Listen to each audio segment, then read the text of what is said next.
নমস্কার, সুস্বাগতম। অ্যাস্ট্রোর কথা কাহানি চ্যানেলের পক্ষ থেকে আপনাদের সকলকে শুভেচ্ছা অভিনন্দন। মঙ্গল গোচরে সঞ্চারিত হচ্ছে সিংহ রাশি হইতে কন্যা রাশিতে আগমন। তুলা রাশি তুলা লগ্নর কেমন হবে এই বিষয়ে সম্পূর্ণ কেমন যাবে, এই ৪৫ দিন কেমন হচ্ছে মঙ্গলের গোচর ফল, তার ফলাফলটা ২৮ জুলাই থেকে ২০২৫ বিকেল ৪:১২:২০ কেমন হচ্ছে। আর সেই সময় চন্দ্র থাকছে সিংহ রাশিতে। রাশি তুলা লগ্নর খারাপ হচ্ছে না, কারণ ৯/২০২৫ বিকেল ৫:৫২:৫৪। সেদিনকে বৃষ রাশিতে থাকছে চন্দ্র, রোহিণী নক্ষত্র। ১৩ সেপ্টেম্বর ২০২৫। ৭ রকম যে ঘটনা আছে, মঙ্গল যে সঞ্চারিত হচ্ছে কন্যা রাশিতে।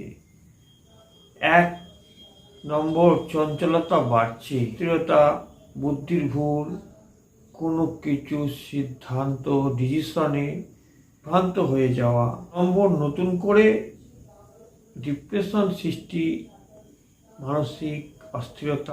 যানবাহন জলপথে সতর্ক থাকতে হবে, দুর্ঘটনা থেকে সাবধান। রক্তচাপ হ্রাস বৃদ্ধি, মানসিক উত্তেজনা, রাগ ক্রোধ বৃদ্ধি।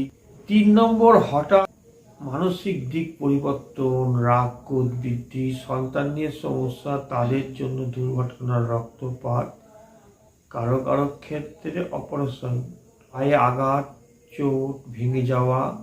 স্ত্রী সম্পর্ক, হাড় মজ্জা, সেখানে কিছু সমস্যা, সচেতন থাকা উচিত। ক্যালসিয়াম ভিটামিনের অভাব, শূন্যতা, পাইলস, কারো ক্ষেত্রে ঘুমের সমস্যা। মায়ের ও বাবা জীবিত থাকলে বর্তমানে তাদের শারীরিক দিক থেকে নজর রাখা দরকার। কোনো অপারেশন, দুর্ঘটনা, অর্থহানি, সম্পদহানি, কোনো সম্পত্তি নিয়ে ভাগাভাগি, সেখানে অশান্তি, আইনি ঝামেলা। নম্বর, অনলাইনে ব্যবসায় হঠাৎ উন্নতি, আবেগ প্রবণতা বৃদ্ধি হয়ে যাওয়া, ইচ্ছা শক্তি বাড়বে, মনের জোর বাড়বে, রাগ যে তেজ বৃদ্ধি হচ্ছে। রাজনৈতিক ব্যক্তিদের কাজের জন্য তাদের বিদেশ যাত্রা কি অন্য কোনো জায়গায় স্থানান্তর, ভাই বোনের সঙ্গে সম্পর্কে অবনতি, তর্ক বিবাদ ঝামেলা থাকছে। ৫ নম্বর, ধর্ম কাজে উন্নতি, সামাজিক ক্ষেত্রে মান সম্মান বৃদ্ধি, উচ্চ শিক্ষায় সাফল্য। বিদেশ যাত্রা সাবধানে যাত্রা ভ্রমণ করা উচিত। পিতার ভাগ্য উন্নতি, সাফল্য, রোগ থেকে মুক্তির পর কমিউনিকেশনে যোগাযোগে ডেভেলপ হচ্ছে, উন্নতি হচ্ছে।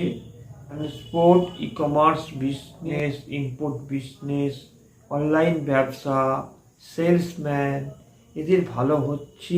নম্বর, ম্যানুফ্যাকচারিং, ইন্ডাস্ট্রিয়াল, যারা ডেভেলপমেন্ট করছে তাদের আরও ভালো হচ্ছে, গ্রোথ হচ্ছে, ব্যবসায় কারবারে সাফল্য আসছে, হঠাৎ উন্নতি, বিদেশে সাফল্য। তাও ক্ষেত্রে কিছু ঝামেলা থাকছে, হঠাৎ চাকরি লাভ, দূরবর্তী কোনো স্থানে কারোর দ্বারা প্রতারণা, বিশ্বাসঘাতকতা হতে পারে।